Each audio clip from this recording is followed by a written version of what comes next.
Halo pendengar kisah, selamat datang kembali di channel kami yang membahas kisah kriminal yang benar-benar terjadi di seluruh dunia. Kami berharap semoga kalian semua dalam keadaan sehat walafiat dan dijauhkan dari mara bahaya.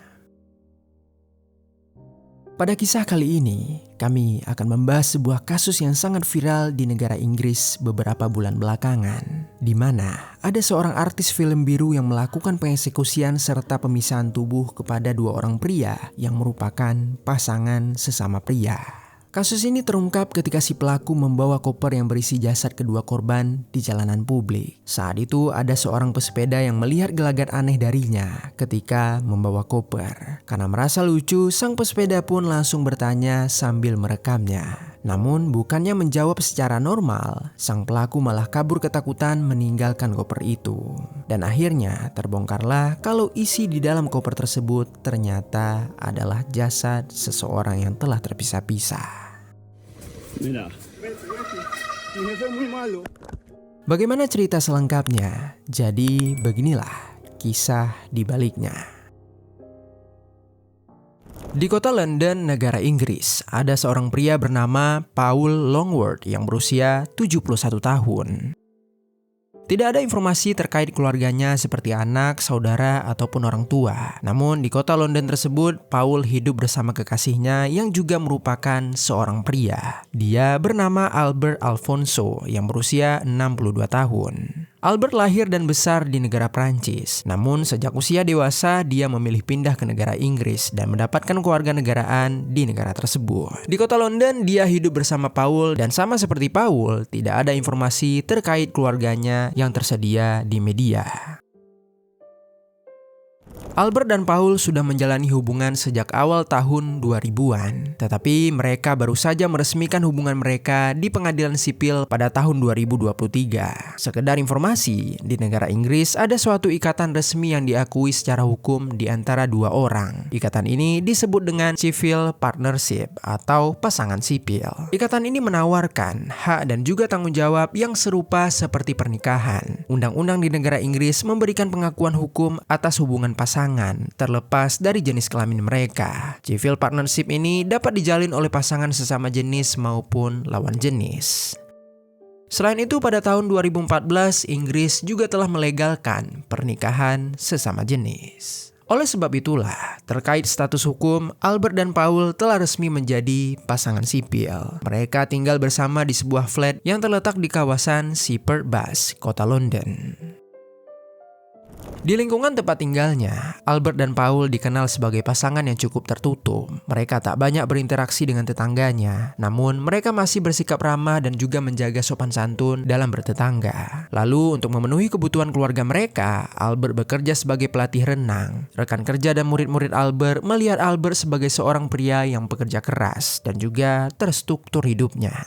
Dia tak pernah telat pergi bekerja dan juga sangat menjaga kebugaran tubuhnya. Sedangkan Paul sebagai kekasih sudah tidak lagi bekerja karena usianya yang sudah sangat tua.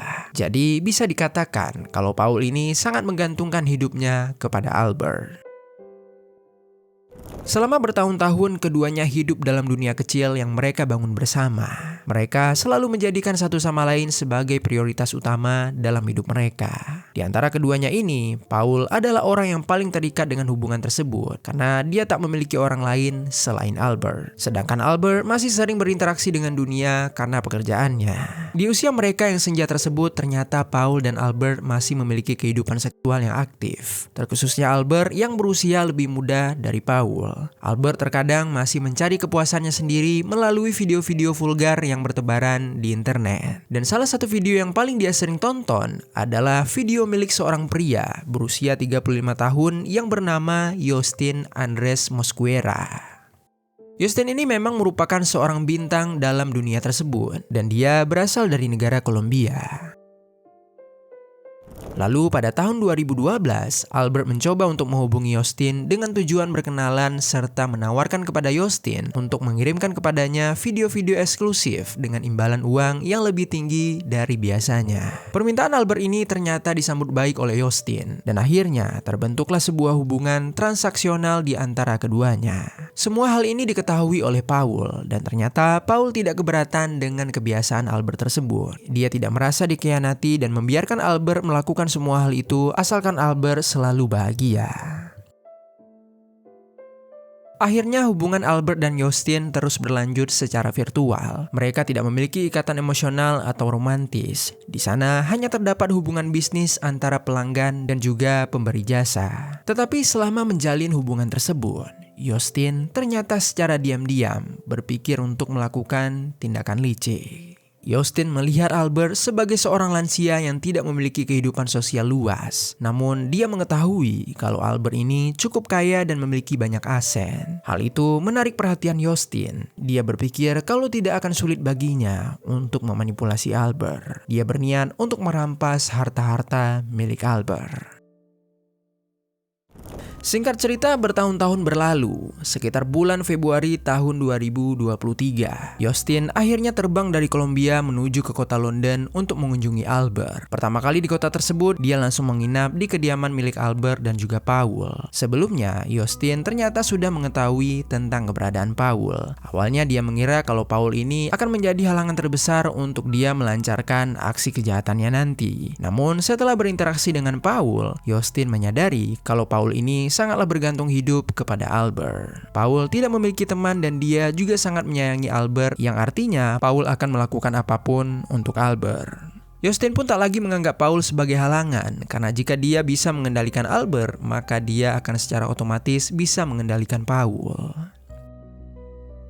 Lalu singkat cerita kembali, pada tahun 2024, Justin kembali melakukan kunjungan ke kota London. Kali ini dia tidak hanya singgah sebentar, dia meminta izin untuk tinggal dalam kurun waktu yang cukup lama di flat milik Albert dan juga Paul. Albert yang mendengar hal itu langsung mengizinkan Justin untuk tinggal di flatnya tanpa dipungut biaya apapun. Tapi sebagai gantinya, Justin harus mau untuk berhubungan badan dengan Albert. Tanpa banyak menolak, permintaan tersebut langsung disetujui oleh Justin. Flat itu terlihat cukup luas, terdapat 2 kamar tidur, sebuah ruangan keluarga, dan juga dapur yang cukup besar. Albert dan Paul tidur bersama di satu kamar, sedangkan Justin tidur di kamar yang satunya lagi. Selama tinggal di sana, Justin menikmati kehidupan normal bersama Albert dan juga Paul. Mereka menghabiskan waktu dengan berlibur ke pantai dan beberapa tempat wisata lainnya. Dan selama itu juga, Justin secara diam-diam mempersiapkan rencana jahatnya untuk merampok seluruh harta dari pasangan sesama jenis tersebut. Dan bahkan tak hanya merampok saja, dia juga berniat untuk melenyapkan kedua pria itu. Salah satu persiapan yang dilakukannya adalah memasang kamera tersembunyi secara diam-diam di beberapa titik dengan tujuan untuk memantau kedua pasangan tersebut. Ketika itu, Justin memulai dengan mendekati Albert untuk menggali informasi pribadinya, khususnya terkait cara mengakses seluruh akun bank milik Albert. Dia memanipulasi Albert secara emosional untuk menyampaikan semua informasi itu kepada dirinya. Setelah beberapa lama tinggal dengan mereka dan telah mendapatkan seluruh akses keuangan Albert, Justin bersiap untuk melakukan aksi kejinya. Singkat cerita, tibalah harinya pada tanggal 8 Juli tahun 2024. Saat itu waktu menunjukkan siang hari. Di hari itu, Albert pergi bekerja dan meninggalkan Paul bersama Justin di dalam kediamannya. Di dalam flat tersebut, Paul sedang tertidur pulas di dalam kamarnya setelah meminum sebuah obat. Melihat sebuah kesempatan, Justin yang sedang berada di ruang keluarga bersiap untuk melaksanakan rencananya. Dia kemudian mengambil sebuah palu lalu berjalan dengan pelan untuk menuju ke kamar Paul. Sesampainya di dalam kamar, dia melihat Paul yang masih tertidur pulas di atas kasurnya. Ketika itu, Paul benar-benar tidak terbangun dari tidurnya. Dia tidak mengetahui ada sesuatu tanda bahaya yang akan menghampiri kehidupannya. Lalu di samping itu, tanpa berlama lagi, Justin langsung mendekati Paul. Dia kemudian mengangkat palu yang dia genggam, dan dengan tega, dia langsung mengarahkan palu tersebut tepat pada bagian kepala Paul. Pukulan telak tersebut membuat Paul terbangun seketika. Matanya terbuka dan Paul langsung berteriak kesakitan. Teriakan itu diabaikan oleh Justin. Dia kembali menyerang kepala Paul hingga sampai membuat kepala Paul menjadi pecah. Dan seketika, cairan merah pun berhamburan ke atas kasur dan juga ke atas lantai. Paul sempat mencoba menahan serangan tersebut. Namun apa daya, usianya yang sudah cukup tua membuat Paul tak memiliki tenaga yang kuat. Di dalam kesakitan tersebut, Paul sempat meminta ampun, namun tetap saja Justin menghiraukan dirinya. Hingga akhirnya, setelah melancarkan serangan sebanyak 9 kali pukulan menggunakan palu, Paul pun dalam sekejap meregang nyawa.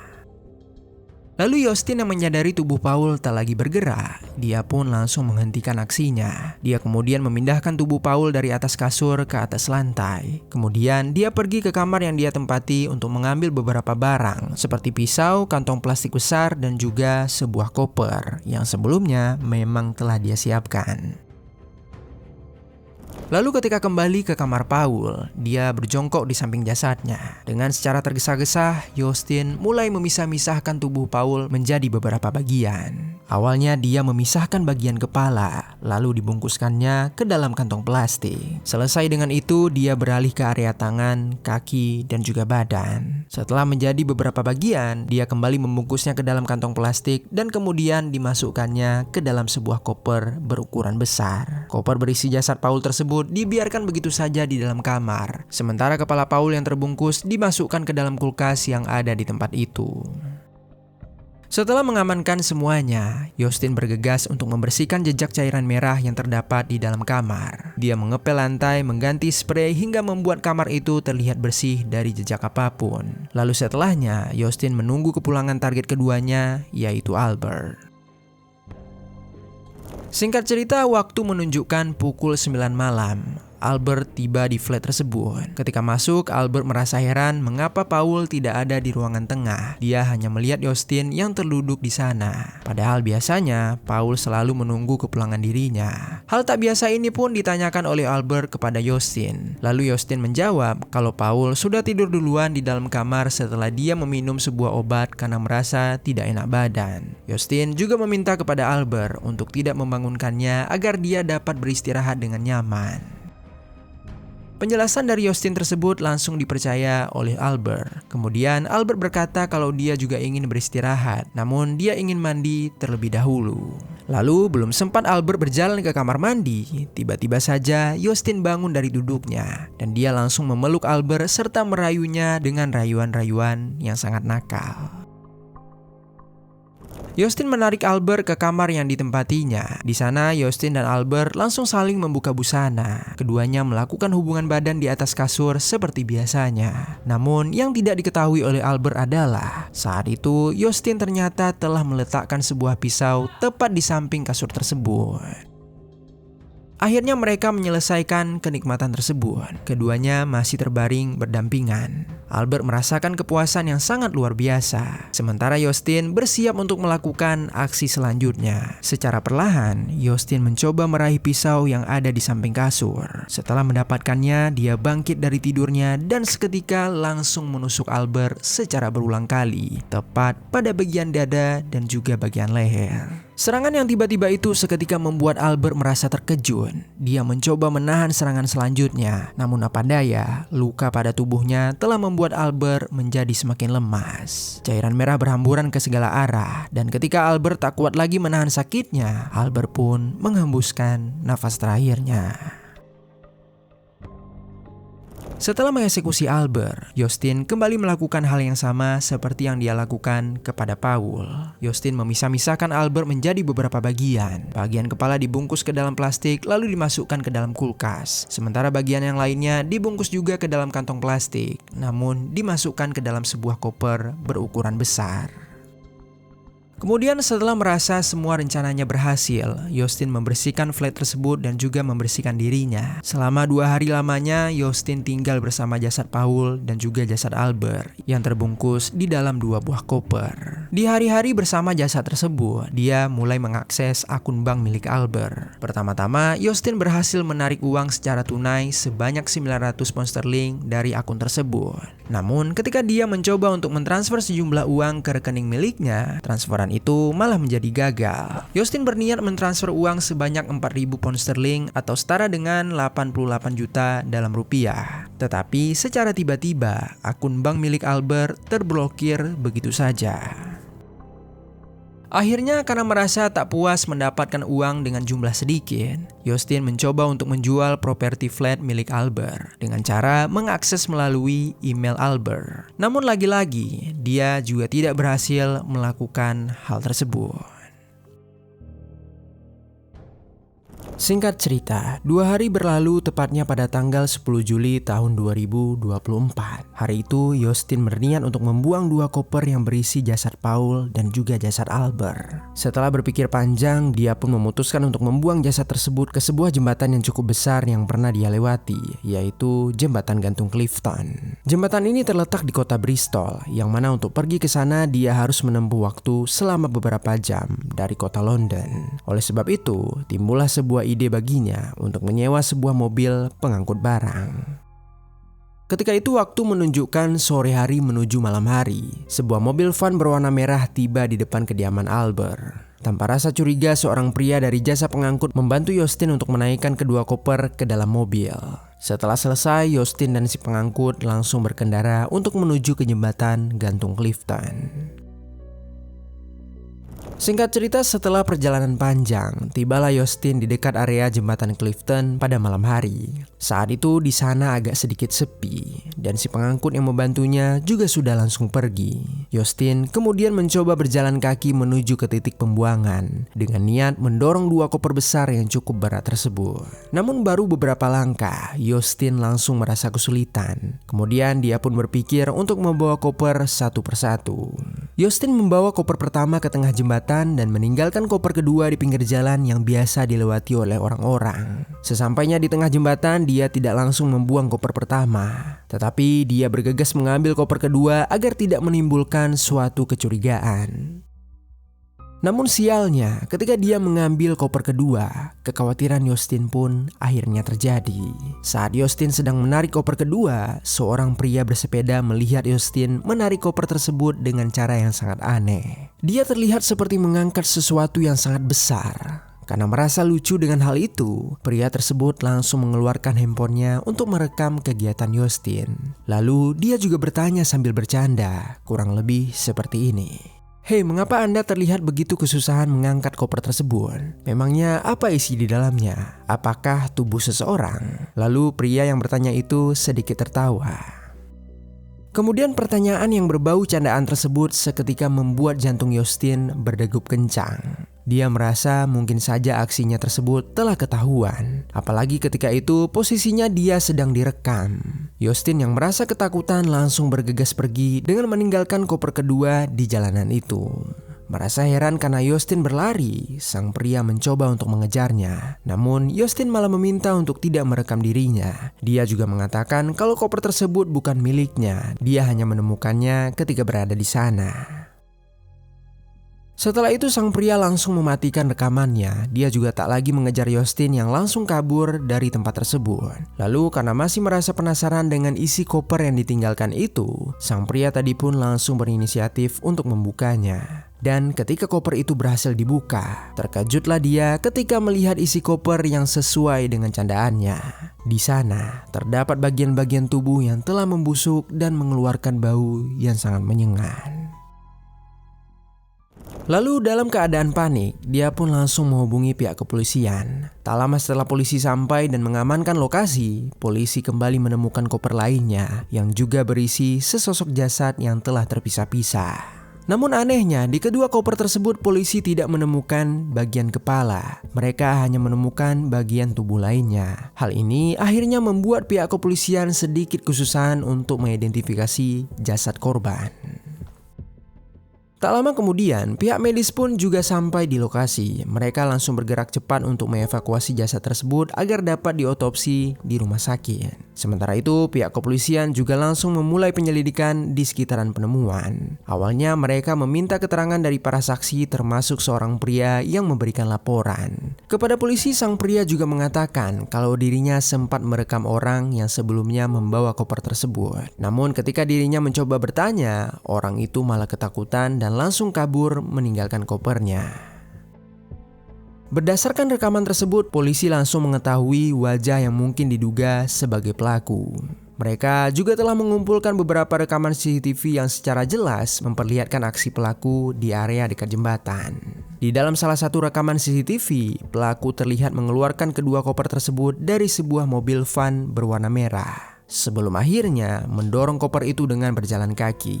Penemuan ini membuat polisi melacak mobil serta pengendaranya dengan tujuan untuk mencari keberadaan pelaku utama. Lalu ketika pihak kepolisian berhasil menemukan pengendara mobil tersebut, polisi langsung melakukan interogasi kepadanya. Saat ditanya, dia langsung mengakui kalau dia hanyalah seorang penyedia jasa angkutan. Dia mendapatkan pesanan untuk mengangkat 2 buah koper besar dari sebuah flat yang terletak di daerah Superbus, London. Saat itu dia sama sekali tidak merasa curiga ataupun mencium bau yang aneh dari kedua koper tersebut. Dia bahkan sama sekali tidak mengenal dengan si pemesan. Tetapi untungnya dia masih menyimpan nomor telepon dari si pemesan dan dia langsung menyerahkan nomor tersebut kepada pihak kepolisian. Pengakuan dari pria ini dianggap valid oleh polisi. Polisi langsung mendalami penyelidikan untuk melacak keberadaan pelaku dengan menggunakan nomor telepon yang telah mereka dapatkan. Selain itu, polisi juga langsung melakukan investigasi ke sebuah flat yang berada di Superbus. Sesampainya pihak kepolisian di flat tersebut, mereka langsung mendobrak pintu. Dan ketika berhasil masuk ke dalamnya, di sana mereka langsung menemukan tanda-tanda telah terjadinya suatu pengeksekusian. Di dalam flat tersebut terdapat beberapa bekas bercak cairan merah, seperti di lantai, di baju, spray, dan lain-lain. Selain itu, mereka juga mengamankan beberapa kamera tersembunyi yang diduga dipasang oleh pelaku untuk mengintai korban. Dan yang paling mengejutkan bagi polisi adalah mereka akhirnya menemukan bagian penting dari kedua jasad, yaitu bagian kepala yang terbungkus di dalam kulkas. Berdasarkan temuan kepala dan juga hasil otopsi, diketahuilah kalau kedua korban merupakan pasangan sesama pria yang bernama Paul Longworth dan juga Albert Alfonso. Selain itu, pihak kepolisian juga mendapatkan informasi dari para tetangga korban kalau pria kulit hitam yang terdapat di dalam video tersebut adalah Justin Mosquera. Dia beberapa hari terakhir telah tinggal di kediaman tersebut dan sering terlihat beraktivitas bersama dengan Albert dan juga Paul. Lalu singkat cerita, 3 hari setelah penyelidikan awal berlangsung, di tanggal 13 Juli tahun 2024, polisi akhirnya berhasil melacak keberadaan Justin yang terlihat beraktivitas di stasiun Bristol Temple Mead. Hal ini dikarenakan Justin menyalakan kembali handphone miliknya yang sebelumnya sempat dinonaktifkan. Saat sampai di lokasi, polisi yang masih berada di dalam mobil melihat target sedang duduk santai di sebuah kursi di pinggir jalan. Lalu ketika Justin hendak bangun dari duduknya, beberapa polisi langsung mengejar dan membungkuk Justin tanpa perlawanan. Justin ketika itu terlihat begitu gugup. Dia merasa pasrah dan saat itu Justin masih memakai pakaian yang sama saat dia melakukan aksi pembuangan koper. Dan akhirnya polisi pun langsung meringkus Justin untuk dilakukan proses interogasi. Pada proses interogasi, Justin yang pasrah langsung menjelaskan beberapa detail kronologi atas kejahatan yang telah dia lakukan. Namun ketika itu dia tidak mengungkapkan semuanya. Berdasarkan pengakuan awalnya, di tanggal 15 Juli tahun 2024, Justin secara resmi ditetapkan sebagai tersangka atas tuduhan pengeksekusian ganda dengan niat berencana. Polisi langsung melakukan penahanan kepada Justin untuk menunggu persidangannya yang akan dilaksanakan di pengadilan Old Bailey pada tanggal 30 April tahun 2025.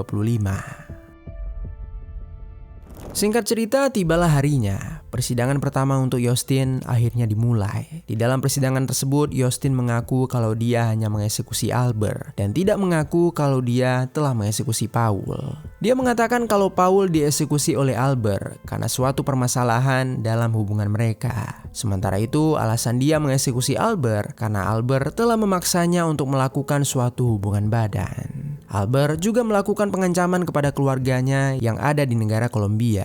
Oleh sebab itulah, karena takut kalau Albert juga akan mengeksekusi dirinya, maka dia memilih untuk mengeksekusi Albert duluan. Selain itu, dia juga sangat tegas menolak tuduhan kalau dia telah melakukan pengeksekusian secara berencana. Mendengar pengakuan Yostin, jaksa langsung membantah. Mereka memaparkan beberapa bukti kalau Yostin telah melakukan aksi eksekusi secara berencana.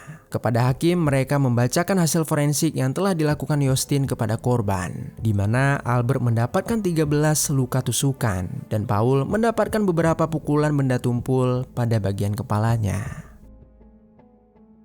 Jaksa juga memperlihatkan video-video saat kejadian berlangsung dari beberapa kamera tersembunyi yang ternyata ini semua direkam sendiri oleh Yostin. Di dalam salah satu video terlihat bagaimana Yostin melakukan hubungan mesra dengan Albert secara sukarela, dan kemudian setelah adegan itu selesai, dia langsung melakukan aksi kejinya. Selain itu, bukti yang sangat menguatkan kalau pengeksekusian ini adalah pengeksekusian berencana, yaitu Yostin telah mengakses akun bank milik Albert dengan tujuan mentransfer sejumlah uang ke rekening miliknya. Meskipun hal tersebut akhirnya gagal dia lakukan. Karena banyaknya bukti yang muncul, hakim memutuskan untuk mengkaji terlebih dahulu semua bukti itu agar dapat diputuskan di persidangan selanjutnya. Persidangan lanjutan untuk Yostin dilakukan di pengadilan Woolwich-Crown pada tanggal 21 Juli tahun 2025. Dalam persidangan itu, Yostin Mosquera dinyatakan bersalah atas pengeksekusian Albert dan juga Paul. Hakim yang memimpin pengadilan ketika itu memerintahkan untuk membuat laporan psikiatri untuk Yostin. Dan nantinya setelah hasil tes psikiatri itu keluar, Yostin Mosquera akan mendapatkan vonisnya pada tanggal 24 Oktober tahun 2025, sekitar 3 bulan dari sekarang. Hukuman yang didapatkan oleh Yostin nantinya kemungkinan adalah penjara seumur hidup. Karena sejak tahun 1965, negara Inggris tidak lagi menerapkan hukuman eksekusi untuk semua jenis kejahatan apapun termasuk untuk kejahatan pengeksekusian. Namun, vonis hukuman untuk Yostin bisa saja berbeda, tergantung dari hasil laporan tes psikiatri yang sedang dia jalani sampai saat video ini dibuat. Oleh karena itu, mari kita lihat keputusannya nanti pada tanggal 24 Oktober tahun 2025. Kisah ini sangatlah mengenaskan. Paul dan Albert sebenarnya dapat hidup tenang menikmati masa tua mereka dengan penuh kebahagiaan. Namun, itulah manusia. Terkadang tidak pernah merasa puas dengan apa yang telah mereka miliki. Albert telah mengundang seorang iblis ke kehidupan mereka yang sangat damai. Dia termakan oleh nafsu dan juga rayuan untuk memenuhi kebutuhannya. Dan pada akhirnya, dia harus menerima kalau hidupnya akan dikenang dalam sebuah tragedi yang sangat mengenaskan. Pada konten ini, kami secara tegas tidak menormalisasi hubungan Albert dan juga Paul. Kami menolak atas apa yang mereka lakukan. Namun, kami menceritakan kisah mereka hanya untuk memberikan edukasi agar kejadian serupa tidak lagi terulang, meskipun dalam konteks yang berbeda. Sebagai sesama manusia, mari sama-sama kita doakan semoga kedua korban dapat tenang di kehidupan selanjutnya. Dan untuk para keluarganya, semoga mereka mendapatkan keadilan atas kepergian saudara mereka tersebut. Dan yang terakhir, untuk kita semua para pendengar kisah, semoga dalam kisah kali ini ada pelajaran baik yang dapat kita ambil.